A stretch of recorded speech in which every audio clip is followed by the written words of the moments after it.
Hello everyone, thank you so much for being part of Joy Asonye Live this beautiful Thursday.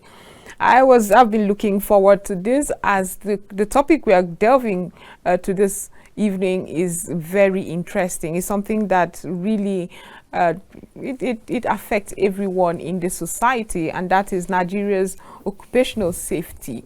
Where are we on that? Recently, the subject of occupational health in Nigeria has gained more daily audiences with both employees and employers. Can you ask for compensation when you are hurt in the workplace? What should you do to prevent injuries at all? Well, the study of occupational health or occupational safety is broad, as it covers several, you say, mental, physical, social well-being of people at work, including issues of stress prevention. I know a lot of you who are watching us right now would be smiling. Are we in the West, or this is Nigeria, where such things are not put into consideration? My guest, he is the safety minister. The safety minister who is my guest, Dr. Emmanuel Uwalaka, the regional administrator, Occupational Safety and Health Association, that's OSH Association, is right here to give us, to put everything into perspective. It's so wonderful to have you join us. Thank you so much. I'm very glad being here today. Yes. Thank you. Having said that, we'll go for a short break, and then when we return, we'll delve into the issue at hand. Stay with us. This is still Joy Asonye Live.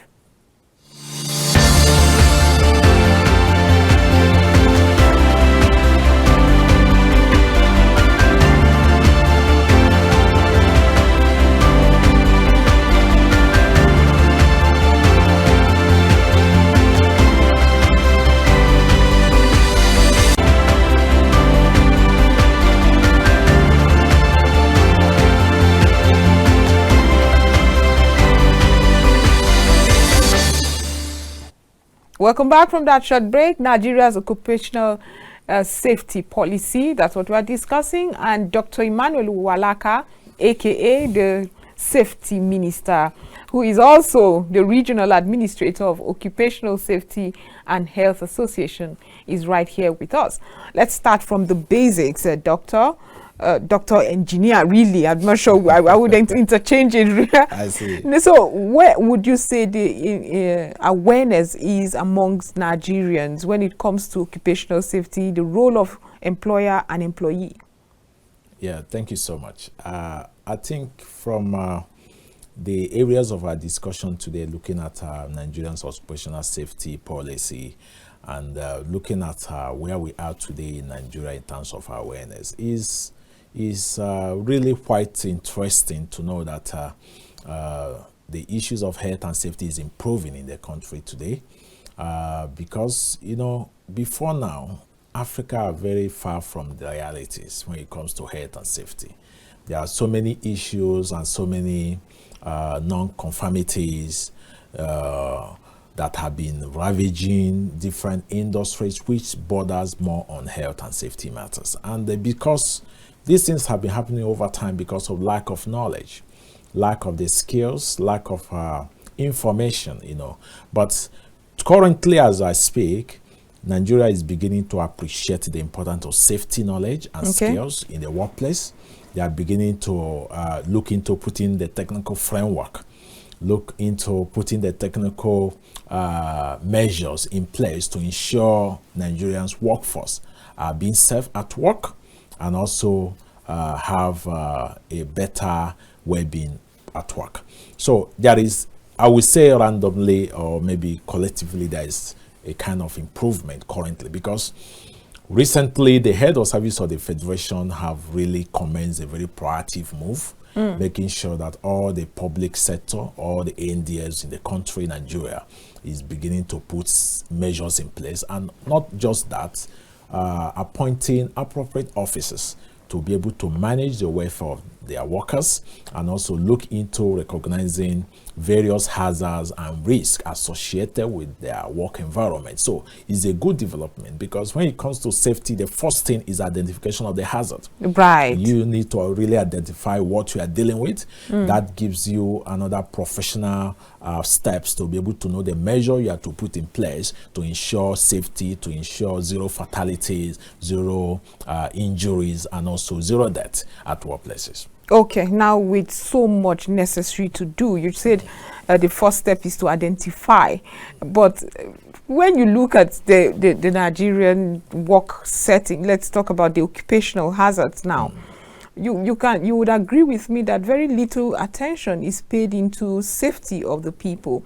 Do we have compensations coming in cases of injury or even death when people are exposed to hazards in the workplaces? In areas of compensation, is something that is very, very critical, and is also something that have to do with having necessary laws in place. But currently, there are so many policies in place to safeguard the lives of Nigerian workers, to safeguard the lives of employees in various industries and also in various workplaces. But the point of compensation, I won't say there is a very proactive system or maybe policy in place, because we are still yet to mature to the realities, which is having the urge bill still in the National Assembly to be passed, which will give birth to a strong instrument that will help to, gain necessary compensation where a worker is dead, or where a worker is found dead, or where a fatal injury is caused, things of that nature. So there is no yet strong instrument to address that, but there is a development, and there is a process still in motion, to get that things, especially with this new government, I believe those are going to be addressed. But the policies are in place to ensure that workers, employees do their own part, because there are employees' parts and there are employers' parts. Exactly. So everybody have roles to play when it comes to safety. Safety is not only solely made for employers. Even when the employers have provided resources, have provided trainings and information, the compliance and also the doing have to be left with employees to comply for you to be able to have a safer workplace. So, and also in my own view, when you're talking of compensation, if you are to live a very restless life, or maybe taking some unmeasured movements that have granted or maybe have bring some kind of injuries, fatalities, or death, I wouldn't say that looking for compensation would be the best idea for anybody to start thinking about, because when it comes to safety, some of the errors or some of the fatalities, you may not be out of it. So it's the living that looks for benefits. Exactly. So, and in some cases where you are trying to say, okay, you have to move into this field, or you have to do this, have to do that, without considering your safety first and making sure that you are secured and you follow due process and safety protocols and safety measures for every assigned task, then you are jeopardizing the whole system. And if any accident should happen and you are not out of it, in some cases, even your family can claim the compensation. Exactly. So, as a safety professional and as an expert, we always advocate, we always advise, like my institution do, Operational Safety and Health Association. One of our major targets is to carry out this awareness to all Nigerians. Let them understand that safety cannot be overemphasized when it comes to day-to-day activities, when it comes to decision making. Because safety have to do with decision making. Once wrong steps you take can land you into a very serious fatality. So moving with the right senses of making sure you fight towards prevention is the right idea for anybody. Do you understand? Yeah. Because when you are just trying to do your things anyhow, and you now have to have one or two incidents, and that is very critical. Is compensation shouldn't be, what any individual at all should be thinking about. You should be thinking prevention, zero incident. Exactly. Safety first. When we say safety first in the Western world, is a reality. It is. They are not just trying to write slogans or try to just, put it on a paper. They are trying to practice it. Every individual at the workplace practice with best practices, safety best practices, making sure they are following the right steps, the right equipment, with the right people working, making sure that at the end of the day, no fatality at all. The workplace. Yes. Okay, let's move a little away from occupational hazards. Recently, the Federal Road Safety Commission recently disclosed that 1,349 people were killed in road accidents between January 2023 and April 12, 2023. Exactly. That is people who were killed. I'm not talking about people who were injured, people who were just involved. People who were killed was as much as 1,349 within January and April. So have we done enough in Nigeria cascading this OSH information down to the auto sector?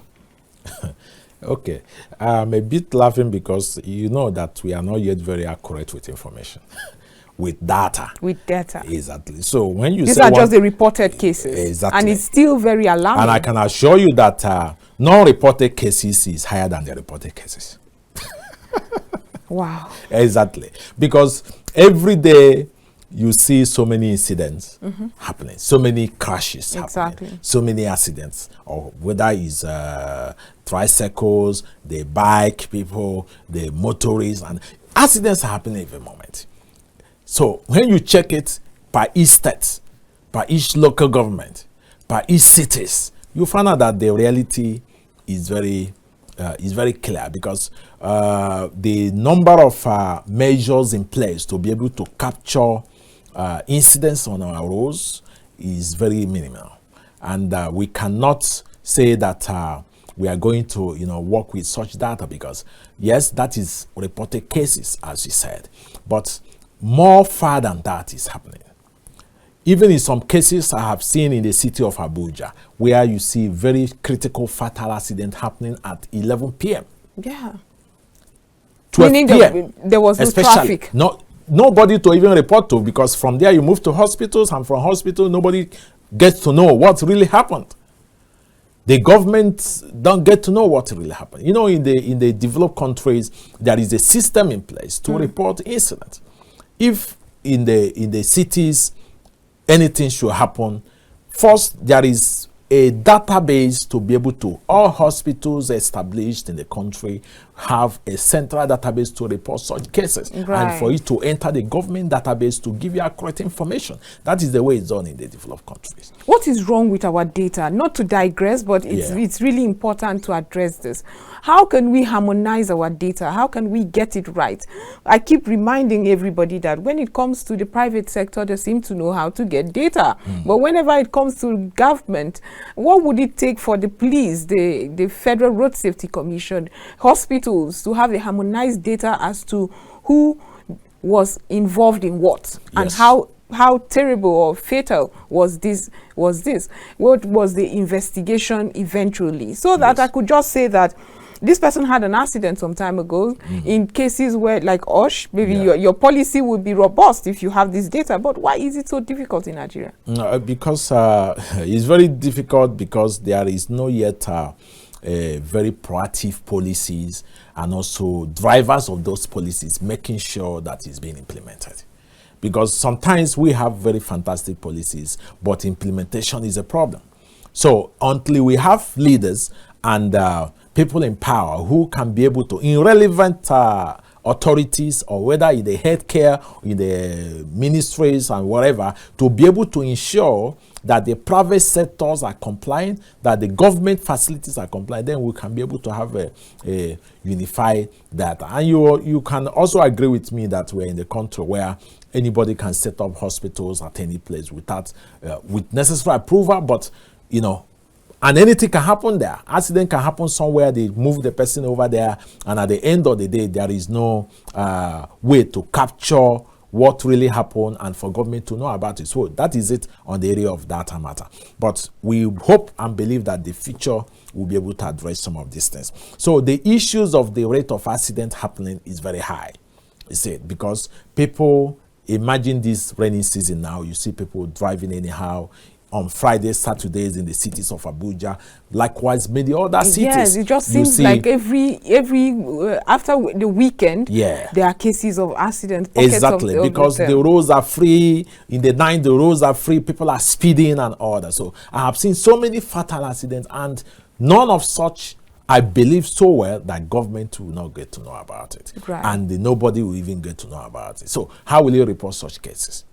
There is no way. So how do we get better? Because if those cases are not reported, how can I then say, okay, we need a speed bump here. Yeah. Maybe we need something done with our tires here. Or just to make sure that we fix components of the society. Some of those problems will definitely be addressed if the proper risk assessment is carried out. The risk assessment. Yes. We keep talking about risk assessment. Risk assessment need to be carried out to be able to identify where you need to put some speed bumps and where you need to place some of these facilities, and also, look at our road infrastructure, because we don't also have enough road infrastructure to address some of these things the way it is in the Western world. So, but I believe as the advocacy goes, because the main point here is the advocacy. If we get to push this advocacy and Nigerians get to know more about issues of safety, their own safety, and know that they need to minimize their speed, know that they have to wear their seatbelt in case if anything happens. Why the seatbelt is there is in case of emergency, in case of fatality, in case of accident.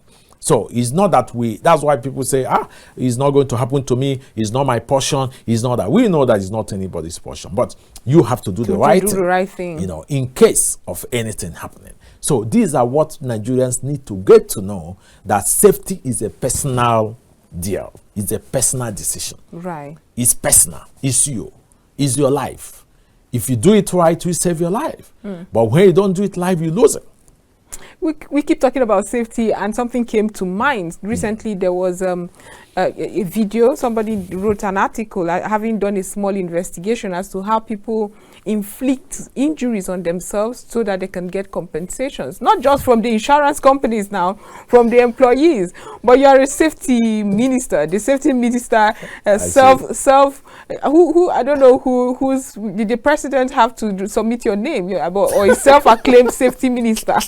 As the safety minister, I'm sure you've come across all facets and all the kind of faces that it often takes.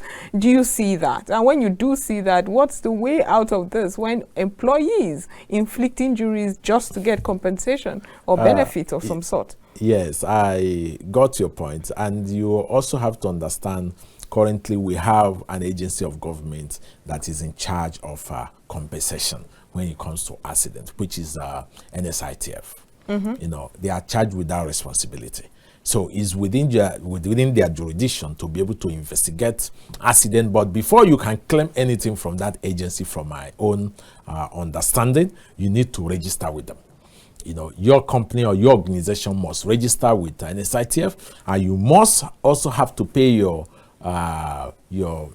dues, or your I don't know how many percent every employee, certain percent you have to pay, based on the number of employees you have. So when there is any fatality or any issue, I think the company or the employees can report to be able to claim a certain, based on the nature of the accident or incident and based on the investigation. Because you can't just run to such an agency and say that this happened, that happened, you want to claim 1 million. Right. So there have to be a whole lot of investigation to find out what happened. In an organization, they need to know what happened for you to have this accident. Right. They have to investigate what have been put in place, what have your organization put in place to prevent this kind of accident. They need to know where the fault is coming from. Is it coming from the employees? The gap, is it coming from employees, or whether it's coming from employee? So they must have to know. And in some cases, for some organizations that have a little bit knowledge of safety compliance, they do everything possible, that they train their employees, they certify their employees. So if you are found in any form of accident, or maybe you're involved in any kind of accident, and the employee will tell the world or will tell the agency, look, this fellow, we train him on defensive driving, and we have trained him, and this is certificate, and for him to have involved in this accident is his own negligence. So it becomes more serious, because at that point the company or the firm will want to withdraw from any further compensation or any further issue that have to, you know, drag them into unnecessary charges and things of that nature. Now, in the case where employees don't provide necessary resources of safety information and order to make sure that you are safeguarded in such a critical task, then the company is also liable. They have to pay so many kind of compensation. They have to handle the hospital bills. They have to, you know, pay a lot of fine where necessary. You know, but this is just so that they are more safety conscious. Exactly. These are just fines that is supposed to keep them on the edge. The issue with some of these fines is also that in the country like Nigeria, I have seen some fine where they tell you, if this happen, you pay 500 naira, and I would just burst 500 naira. Exactly, and I would just burst into laugh, because I wonder what 500 naira or what 1,000 or 5,000 can do in cases of such an issue. You know, so I have found such before now. Now, you said before now, what is the state currently, of, what currently has it been reviewed? No, currently, by the time we have the OSB pass into law, some of these things is going to be reviewed. You know, because we are still operating with the old policies, working with the Factory Act, and with so many other regulations within the oil and gas, or maybe mining, and many of those policies and rules and standards made by those agencies. But I believe that time will come, we'll be able to have more serious laws into, like the way it is in the UK, the way it is in America. You see where government is charging a company over 13,000 pounds, charging over 500,000 pounds. You know, these are serious money, so that you'll be able to sit up and you'll be able to do the needful to the people who have lost their arms, which cannot be replaced. Exactly. Who have lost their eyes, which cannot be replaced. So these are critical issues that need to be dealt with, actually. Right. I would like us to go to the schools, and sometimes we find, I know not on this platform, you and I had spoken about how schools have not done enough in not baby proofing now, but just adhering to safety standards that would ensure that pupils are safe.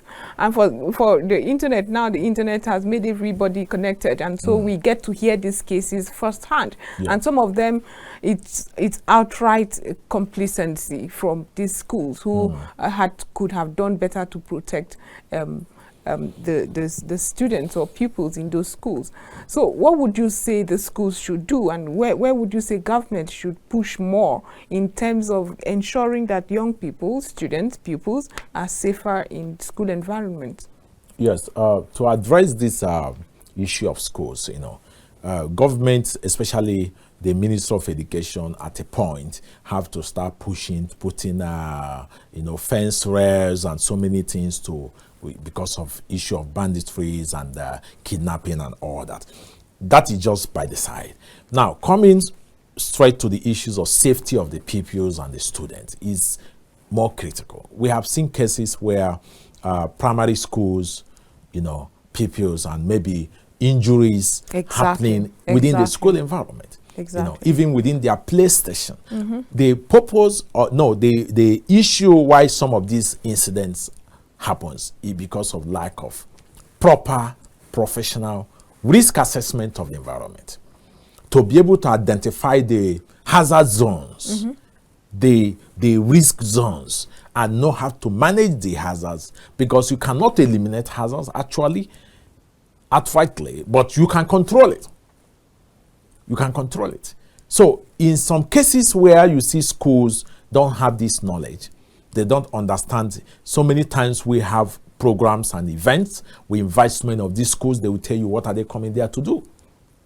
They don't even understand the reasons don't why understand they what we are should talking about. be updated with safety information, because they feel that the school environment is so safe and is so free from equipment, from any kind of technical issues. But there are a whole lot of safety issues within the school environments. Talking about where you put pupils, I have been to some schools where you see within the age of 5 years, 3 years, you are seeing sockets at the reach of the hands of those little children. And when you look at it and look at the number of teachers in such a class, maybe one person. How can one person control over 30 pupils in a class? So you may not know what somebody is doing out there or what somebody is doing over there. So, and also even their playground, to be able to carry out risk assessment, to know what is the appropriate kind of equipment, the kind of environment made for this kind of people. You know, these things are not in place because there have not been policies in place to address that. In the Western world, you know, you see some of these things even at a level of making sure that the classrooms, the number of people that, based on the number of teachers in such class, need to be considered. Exactly. Because part of safety issues. You are talking of people who don't have much knowledge.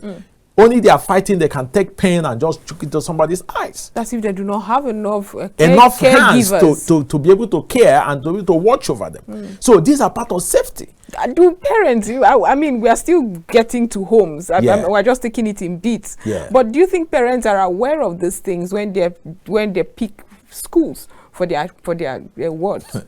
You know, that is actually a little bit also far from the truth, because you see some of these incidents happen in schools. You know, teachers will just tell you, your child got involved in this, he got involved, they have taken him to hospital, they are taking her to hospital, sorry. And it will just go that way. And trust Nigerians, we live and for God. But it can't happen in the developed country, because that school will pay through their nose. I am leaving my child in your safety, and so I expect anything happens, even just an inch crash, not just even serious, just a crash, not from hope, from this school, you pay with your nose. So that is because the institutions involved, the agencies of governments involved have put policies in place to say, in this classroom, this is the number of people that must be in such a classroom. This is the qualification of the kind of, the teacher that need to oversee this class of people, which requires more care, more detail to ensure their safety. You see it? So these are issues. Now, you come to issues of events within the school, even inter-house sports and all that. They don't consider safety.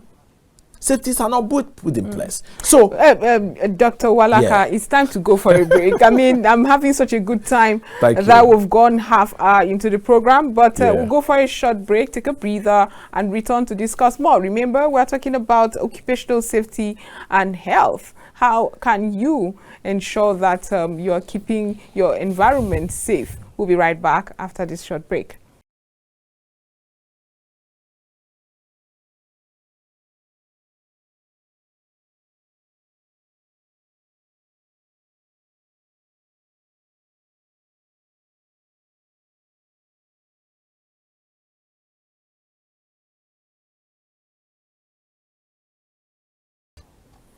Welcome back from that short break. We have been discussing Nigeria's occupational safety and how aware we are. Indeed, we had also mentioned how important, especially in workplaces, the mental, physical and social well-being of employees. How much do we put in place to ensure that the mental well-being of employees is taken into cognizance? Dr. Emmanuel Uwalaka, aka Safety Minister. I often call him self-acclaimed Safety Minister because we're hearing names sent to the Senate. I didn't see yours as the Safety Minister. So you are self-acclaimed Safety Minister. The Safety Minister, the gospel of safety. Yes, the gospel of safety. So exactly. The Safety Minister is right here with us on Joy Asonye Live today. He's the Regional Administrator at Occupational Safety and Health Association. Let's go to the mental well-being of individuals. We are Nigerians. I can imagine that if you are not in Nigeria, you can actually go there to say, you know what, the work environment is toxic, and so I want compensation for that. Yeah. But in Nigeria, who are you going to tell? Work environment is what? When you're you take it in prayer. You take it in prayer. But are we getting there at all? The issue of mental health, you know, the state of the country now when it comes to mental health is very high. All man want job first. Yeah. So the risk is high, you know, when you look at what Nigerians are passing currently, and look at, you know, I've seen a case recently where somebody told me, he said that, the vehicle just carried me past my house. I was not aware. I said, so you don't know where the vehicle. That person's work situation should be reviewed or checked. Exactly. So you find out that everybody is really passing through one mental health issue or not, you know, and coupled with the stress and so many, especially now, looking at the petroleum heat and all that, a lot of people are not even driving. A lot of people are just trying to manage their life based on the budget. So it's quite challenging. But my kind advice to Nigerians at this point is to review their day-to-day activities, review their plans, review their projects at hand, so that you don't actually get yourself into undue stress and mental issues that will cost you more. Because in a case where you are managing some certain amount of money and now you are going to double it, is a challenge. Exactly. And there is no resources to be able to review manage that exactly. Small you were already managing. So it is a problem. So, but for the sake of safety, it is advisable that as Nigerians looking at what we're passing through now, as some people already do, I met a friend sometime, he told me he's already parked his car because he can't be fueling a car for 50,000 naira within 2 weeks. So how much is the salary? So you can't be talking of the whole month, you know. So these are challenges. So you need to review some certain things. You need to make new plans, you know, and see how it goes to help yourself. Because if you should have any issue, or maybe at the end of the day, it generates to some illness that is going to cost you thousands of naira and hundreds of thousands of millions or all that, you find out that you are going to be in the most critical situation. Because that money is not going to be out. I traveled sometime to the east. I was seeing how people are really suffering actually, but I have to also advise new way of life. New way of life. Because if you continue to complain and you continue to put yourself into some undue pressures, you find out that you may just die without even the president or whoever, or your senator or whoever you are claiming that is killing you, getting to know that you have gone. Exactly. They couldn't be bothered because, I mean, they wouldn't even know exactly. Who knows? Nobody. So, is your own life, is your own safety. Or say, your life, your safety. You get. So, in some cases, you cut your coat according to your what? Size. Don't try to impress anybody. These are mental safety issues. Okay. You don't try to impress anybody. You don't try to go. I have seen people moving into borrowing money to settle a problem, or borrowing money to start a business.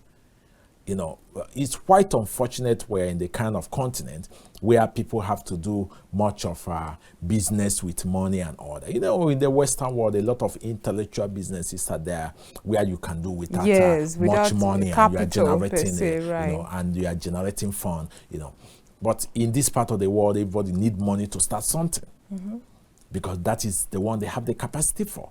And it's quite not interesting that we're in this condition, but we have to now plan our lives, plan our movement. You know, if you can work from home, fine, and deliver the same result, good. Then if you can cut your movement, you know, you have a friend that is going for wedding and he's telling you everybody come for the wedding. It's not compulsory that you must go for the wedding. The little money you have, you can send it across. He or she will appreciate it. Than traveling and putting yourself in a very undue stress, you know, more critical and all that. For example, you're also traveling, or maybe you need to travel and there is need to go with your vehicle, and you find out that your vehicle is not adequately in order to move you from Abuja to Kano, right, or from Abuja to Anambra State. So, for your own safety, you just have to take public transport and manage yourself from stress of the car breaking down on the way. You know, putting yourself on some unnecessary risk. And at the end of the day, you know, if something should happen, or maybe the tire just flew, or maybe the tire just burst, or maybe tumbles and all that, more critical problem will result because of negligence of safety. And very often it can get very fatal. Very, very. So you find out that these accidents are preventable accidents. Many accidents you see in our roads today most of them are preventable accidents. You see somebody, instead of you to do the needful, park the vehicle, or maybe try to fix the vehicle if you have the money. If you don't have the money and the travel is very important, you have to use public transport. It's more safer for you. Then, at the end of the day, you go peacefully and return back peacefully. Than using your own vehicle, you don't do the needful, you just gather some people and call your pastor, let's pray, you pray and pray and pray, something still happen. Right, let's go to the OSH Association. I know that they've been doing several advocacy summits and all of that. I know recently you inducted some people as fellows. I think I saw that. I think I saw that on TV. But just give us an idea as to what you do really. Are we getting to that point where we'll see OSH personnel go to organizations and ensure their safety, and maybe even have a safety receipt to show that for 4 months or 5 months, or this organization is safe, they rate them in A's, B's and C's and all of that? Are we there yet? Yes, as an institution, Occupational Safety and Health Association, UK Nigerian Regional Office, we have been doing our best actually, because the best answer to some of these problems we are facing is awareness. More awareness, more prevention. More awareness, more prevention. And that is what we are doing on day-to-day basis. That is what our institution is doing on weekly basis. Across various states, across various industries, and across various cities. You know, creating the awareness and getting people on board, because we need more safety advocates. We need more safety advocates, safety ambassadors, who can pass this message across to others who are not knowledgeable with it, who can also give directions and give suggestions and advise the organization on the right thing to be done in order to achieve zero fatalities or zero incidents within the organization. That is the purpose of the membership that our institution is doing. Right. And on the issues of working with organizations, we are actually doing that. You have the mandate. I mean, can you walk into any organization to say we want to review or... No, we are not government, so we cannot enforce anything. Right. We can only help work with you cordially to set up policies, to conduct training, pass the informations, and give certification to show that we have done something like this. Which authorities can come, you show and say, yes, you have done something of this nature. Okay, that is good, and you are trained by this professional body. We are not a company, we are a professional body, just like churches. So whether people come, people don't come, we have to still do the advocacy. We have to do the awareness. We have done so many trainings and free workshops virtual, physical, for both government agencies, both private organizations, Right. both during the World Safety Day, both during various occasions. We keep doing that till tomorrow. We keep doing that. Because even in cases where such organizations don't have money to train their employees, we still offer free workshops. Oh, really? Yes, we still offer free workshops. I can apply for... Of course, wow. because we value lives. We are not doing business. We value lives. Lives first. Lives first. Just like what the churches and the mosques are doing. They are taking it spiritual. They have to you are cancel. taking it safety they wise. have to, no, physically wise, safety is the answer. Right.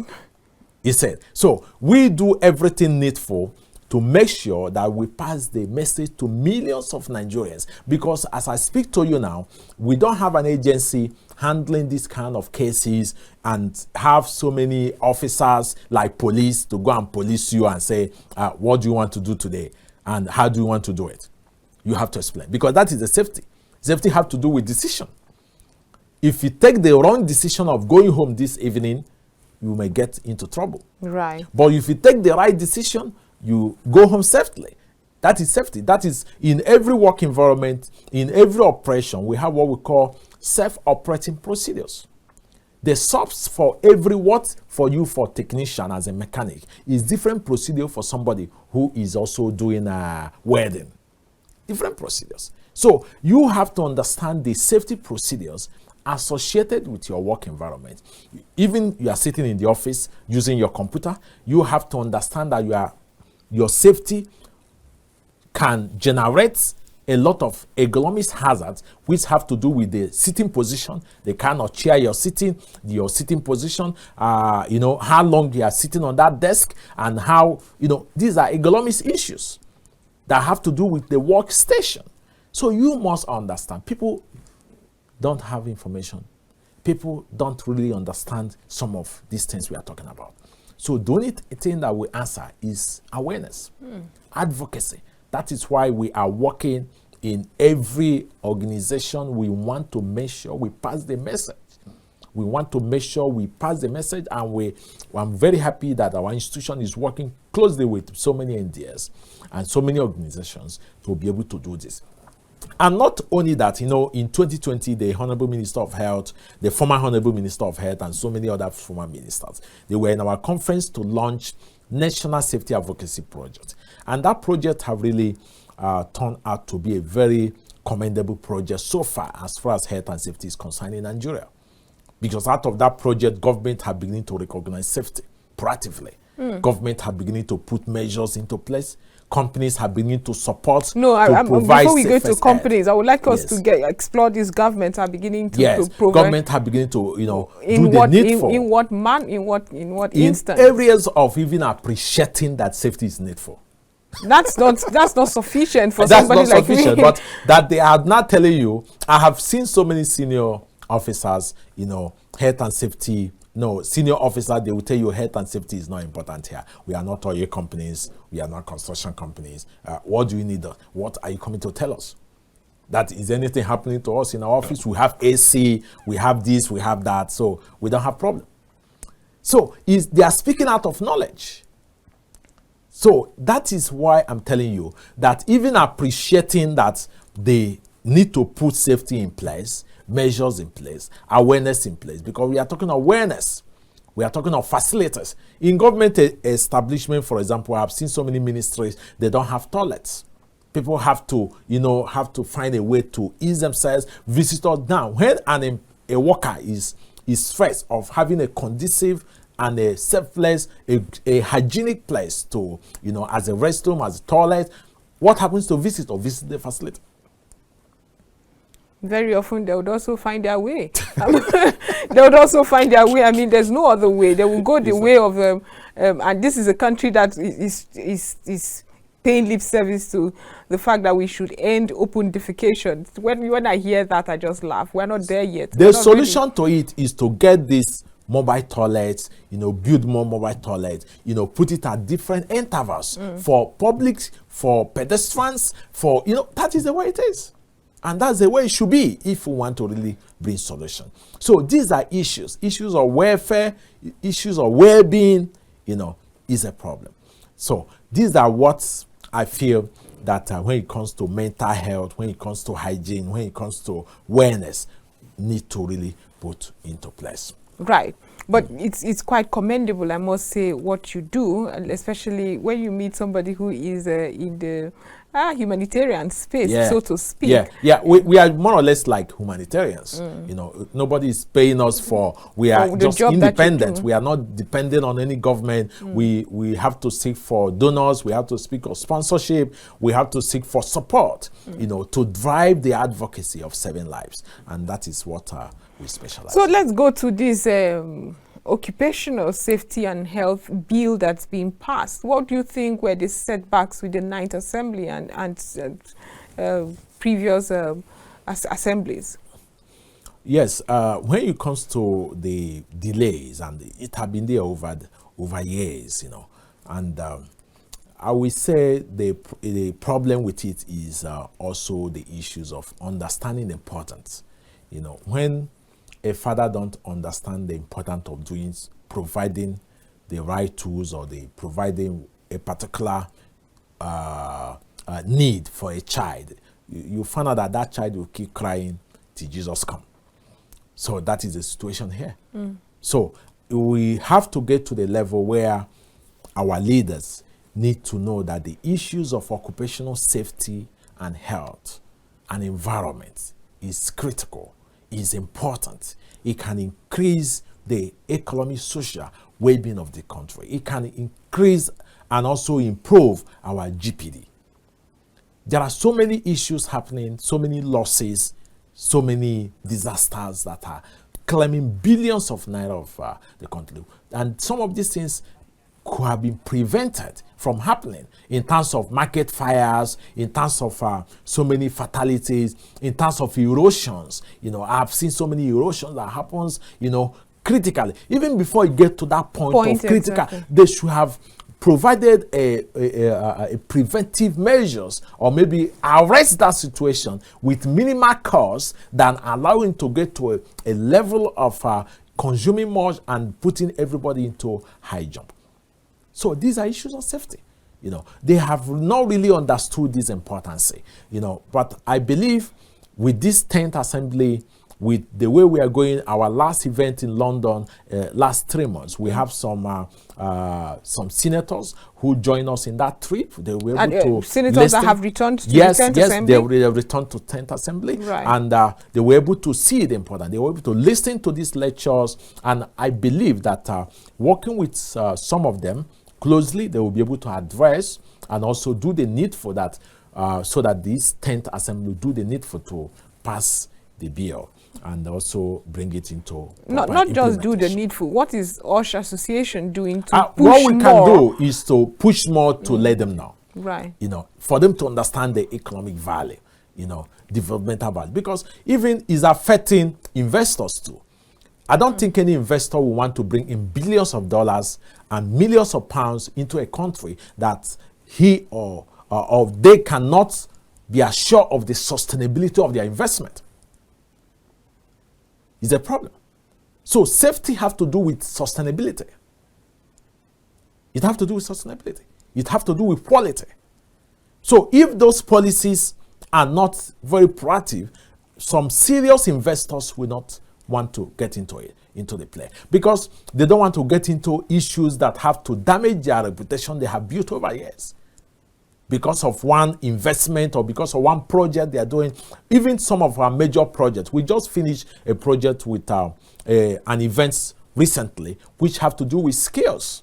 Okay. Health and safety is part of skills. Of course. And in some serious organizations, when you don't have these skills certified with proof that you have been trained, have this knowledge of health and safety, you cannot be employed into such an organization. You cannot be involved in such a project. That is what's happening in, I saw it in the news, I don't know if you saw it. The Dangote refinery, over 11,000 workforce was imported from India. Yes, I saw that too. Fantastic. So go and seek or go and look closely. You find out that part of their requirements or part of why they did such is because most of the Nigerians, or a lot of Nigerian engineers, don't have the safety certification to show that they can deliver their jobs safely. Wow. And some of these multinationals don't want to gamble into such high risk of recruiting or bringing engineers or bringing technicians or people who don't have the skills to deliver their jobs safely. And they just employ them because they want to obey the local content laws. And at the end of the day, they enter into serious international litigation, international issue, reputational issues. So they have to bring in their own people that they have trained, that are engineers, that also have the required health and safety certification to do that job safely. But that's not a good excuse. I mean, if you're very serious about obeying local content laws, you should do your bit in trying to get these people certified and trained. Sure, that is what some serious agencies of government are doing. That's in the moral side. That's in the moral side. Yeah, right. They are trying to do that now, and that is the area we're also pushing. Because we also handle the issues of trainings and certification, which as an institution, we are also working closely with international team and also some local institutions to make sure we pull this into curriculums, into universities, polytechnics, so that as they are graduating out, they are having a separate designated certification to show that they can deliver their job safely. They can do as a public health, as a nursing, as a civil engineer, as a petroleum engineer. And above all, safely. Yeah, they can do their job safely. So these are the issues that have to do with labor, safety labors and things of that nature. Dr. Emmanuel Uwalaka, that's the safety minister. Thank you. I must thank you for the work that you do and the passion you speak about what you do. It's very electrifying. But we have come to the end of the program, as we have time is no longer our friend. But I have learned so much from having you be part of the program. Thank you. This is where we draw the curtains on Joy Asonye Live. We've been discussing with Dr. Emmanuel Uwalaka, aka the Safety Minister.